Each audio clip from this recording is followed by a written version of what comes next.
जय हिंद दोस्तों। आज आपका पॉलिटी का रिवीजन है। आज है आपका भाग 1। आप तो वो अनुसूची तो आपको बता ही दिया हूँ। तो संविधान में कितने अनुसूची होती है? 12। कितने अनुच्छेद होते हैं? 395। कितने भाग होते हैं? 22 होते हैं। ठीक, तो आज भाग 1 है संघ और राज्य क्षेत्र। संघ और राज्य क्षेत्र क्या है? भाग 1 संघ और राज्य। भाग 1 क्या है? संघ और राज्य क्षेत्र कहिए या संघ और राज्य कहिए। ठीक, तो भाग 1 है संघ और राज्य। ठीक है, तो भाग 1 क्या है? संघ और राज्य क्षेत्र में आ जाइए। उसके बाद आए आर्टिकल 1 भारत राज्यों का संघ। आर्टिकल 1 क्या कहता है? भारत राज्यों का संघ। कौन कहता है? आर्टिकल 1 कहता है। आर्टिकल कितना है? आर्टिकल 1 भारत राज्यों का संघ। आर्टिकल 1 भारत राज्यों का संघ। आर्टिकल 2 क्या कहता है? आर्टिकल 2 कहता है कि विदेशी राज्यों को भारत में मिला सकते हैं। आर्टिकल 2 विदेशी राज्यों को भारत में मिला सकते हैं। आर्टिकल 2 विदेशी राज्यों को भारत में मिला सकते हैं। ठीक, उसके बाद क्या है? आर्टिकल 3 क्या कहता है?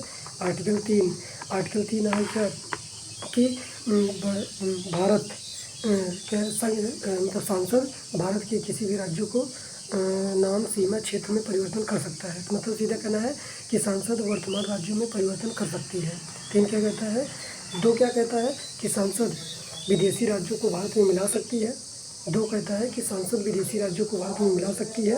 और 3 कहता है कि सांसद भारत के वर्तमान राज्यों में परिवर्तन कर सकती है। 3 कहता है कि सांसद वर्तमान राज्यों में परिवर्तन कर सकती है। भारत के किसी भी राज्य में परिवर्तन कर सकती है, वर्तमान राज्यों में परिवर्तन कर सकती है। किसमें? नाम, सीमा और क्षेत्र में। नाम, सीमा और क्षेत्र में। ठीक, और आर्टिकल 4 क्या कहता है?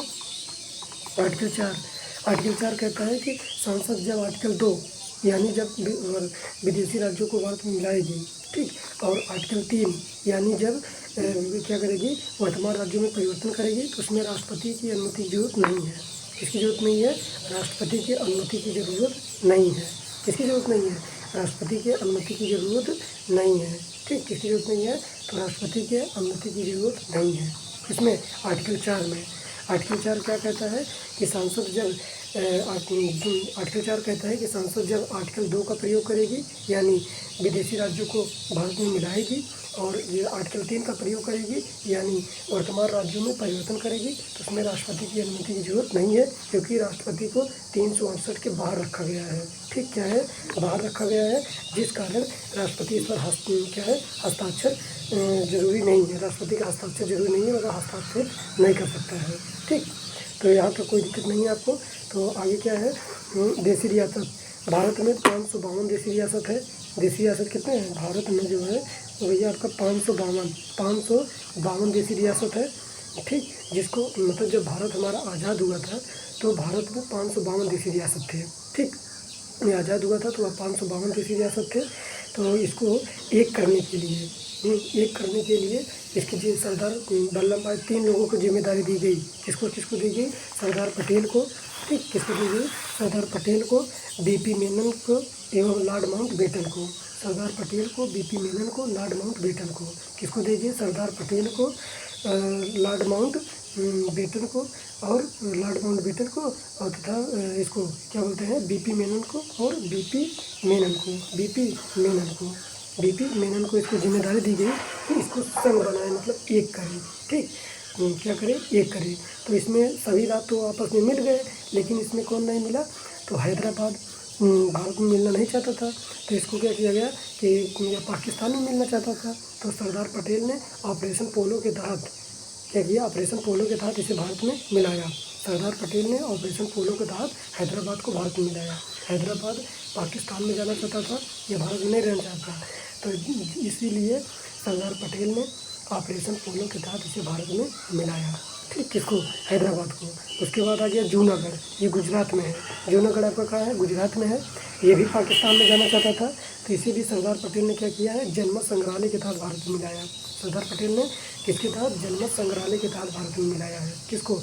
जूनागढ़ को। ठीक, तो जम्मू कश्मीर के राजा कौन थे? हरि सिंह थे उस समय। तो जम्मू कश्मीर न भारत में रहना चाहता था, ना ही पाकिस्तान में जाना चाहता था। यह एक स्वतंत्र राज्य बनाना चाहता था। क्या करना चाहता था? ना ही पाकिस्तान में जाना चाहता था, ना ही भारत में रहना चाहता था।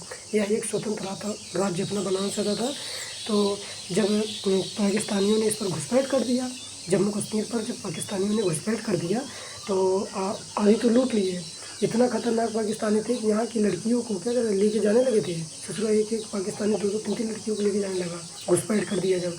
तब हरी सिंह आए किसके पास, सरदार पटेल के पास। किसके पास है, तो हरी सिंह ने क्या किया, तो हरी तब उस समय हरी सिंह तब किसके पास है, सरदार पटेल के पास आए। तो सरदार पटेल ने क्या किया इनको, सरदार पटेल ने 26 अक्टूबर 1947 को 26 अक्टूबर 1947 को विलय पत्र पर हस्ताक्षर कराया। उसके बाद भारत को अपना अंग बना लिया। क्या बना लिया, भारत का अपना अंग बना लिया। ठीक, उसके बाद क्या है, तो आ जाइए उसके बाद आगे चलते हैं।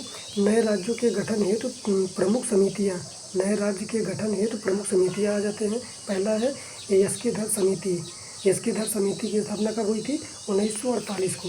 यस्केधर समिति की स्थापना 1948 को।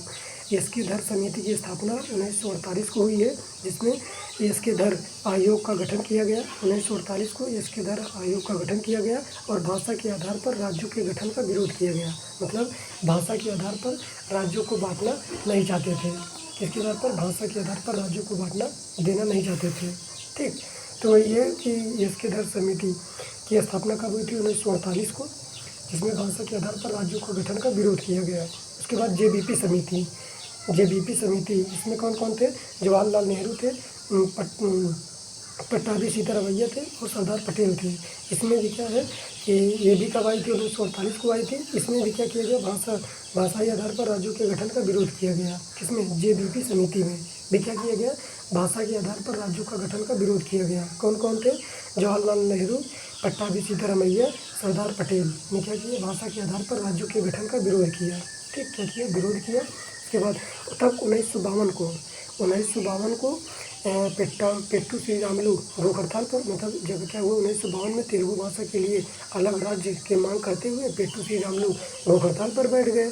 तो जब भूख हड़ताल पर बैठ गए तो 56 दिन बाद इसकी मृत्यु हो गई। किसकी, पेट्टू श्रीरामुलु की। भूख हड़ताल पर बैठ गया तो 56 दिन बाद इसकी मृत्यु हो गई। तो जिस कारण क्या हो गया, वहाँ पर हड़कंप मच गया कि भैया भूख हड़ताल पर बैठ, राज्यों के गठन के लिए भूख हड़ताल पर बैठा था और उसकी मृत्यु हो गई। अब ये लोग राज्य को बांट ही नहीं रहे हैं। तो इसलिए क्या हुई, 56 दिन बाद इसकी मृत्यु हो गई। तब 1 अक्टूबर 1953 को मजबूर होकर तेलुगु भाषा के लिए एक अलग राज्य आंध्र प्रदेश का गठन किया गया। मतलब तेलुगु भाषा के लिए आंध्र प्रदेश का गठन किया गया। अलग से एक राज्य आंध्र प्रदेश का गठन किया गया। तो आंध्र प्रदेश में कौन सी भाषा है, तेलुगु भाषा है। आंध्र प्रदेश में तेलुगु भाषा है। मजबूर होकर करना पड़ा क्योंकि ये भूख हड़ताल पर बैठ गया पेट्टू श्रीरामुलु। तो मजबूर होकर क्या किया गया, राज्यों का गठन का विरोध करने लगेगा। तो जब विरोध तो हो ही रहा था, लेकिन जब ये 56 दिन बाद इसकी मृत्यु हो गई तो वहाँ पर हड़कंप मच गया कि भाई ये गलत थोड़ी ना है, हम अपने राज्य की मांग कर रहे हैं, आप कौन होते हैं रोकने वाले। तो इस कारण क्या हुआ कि 1 अक्टूबर 1953 को मजबूर होकर क्या हुआ, तेलुगु भाषा के रूप में आंध्र प्रदेश का गठन किया गया। तेलुगु भाषा के रूप में आंध्र प्रदेश का गठन किया गया। मतलब इस समय आंध्र प्रदेश में तेलुगु भाषा बोली जाती है। आंध्र प्रदेश जो था यह भाषा के आधार पर गठन होने वाला पहला राज्य था। ये पूछता है, यूपी में पूछा गया था, यूपी पुलिस में पूछा गया था कि आंध्र प्रदेश मतलब कि आंध्र प्रदेश भाषा गठन होने वाला पहला राज्य कौन सा था, आंध्र प्रदेश था। गठित होने वाला पहला राज्य कौन सा, आंध्र प्रदेश था। कौन है, आंध्र प्रदेश। उसके बाद क्या है, फजल अली आयोग। क्या है, फजल अली आयोग 1953 को। फजल अली आयोग की स्थापना कब हुई, 1953 को। फजल अली आयोग की स्थापना 1953 को। फजल अली आयोग की स्थापना 1953 को हुआ, जिसमें 1956 को इन्होंने क्या किया, रिपोर्ट दिया। क्या किया, कि भाषा के आधार पर राज्यों की कानूनी मान्यता के लिए रिपोर्ट दिया कि भाषा तो मिल गई लेकिन अब इसको कानूनी मान्यता भी दी जाए। तो फजल अली आयोग की स्थापना 1953 को हुई है। 1953 को हुई है। 1956 को इन्होंने क्या किया, रिपोर्ट दिया। क्या किया, 1956 को फजल अली आयोग ने भाषा के आधार पर राज्यों को कानूनी मान्यता दिया। ठीक, 1956 को क्या किया, भाषा के आधार पर राज्यों को कानूनी मान्यता दे दिया है। 1956 को मान्यता दिया। उसके बाद 7वां संविधान संशोधन 1956 को पारित हुआ और ABCD, पहले राज्य ABCD में थे, तब उसको रद्द करके 14 राज्य तथा 6 केंद्र शासित प्रदेश बने। तो फजल अली आयोग की स्थापना 1953 को और भाषा के आधार पर कानूनी मान्यता कब दिया, 1956 को। भाषा के आधार पर राज्यों को कानूनी मान्यता दिया 1956 को। और उसके बाद 7वां संविधान संशोधन 1956 को हुआ, पारित हुआ। क्या हो गया? पारित हो गया। उसके बाद ABCD, तब राज्य ABCD में था, तो ABCD में था, तो ABCD को रद्द करके 14 राज्य तथा 6 केंद्र शासित प्रदेश बने। 14 राज्य और 6 केंद्र शासित प्रदेश बने। ठीक, कितने बने? 14 राज्य और 6 केंद्र शासित प्रदेश बने। पेप्सू की स्थापना कब हुई थी?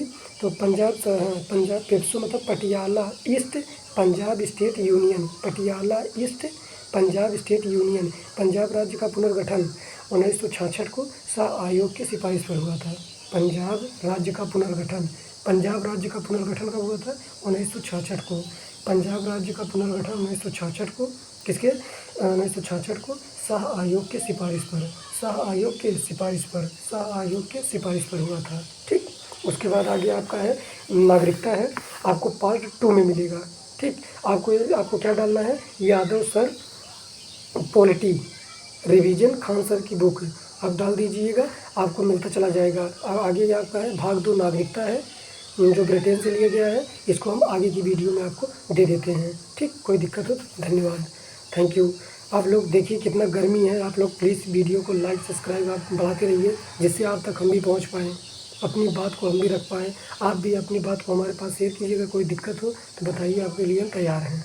ठीक, जो भी आप मांग करेंगे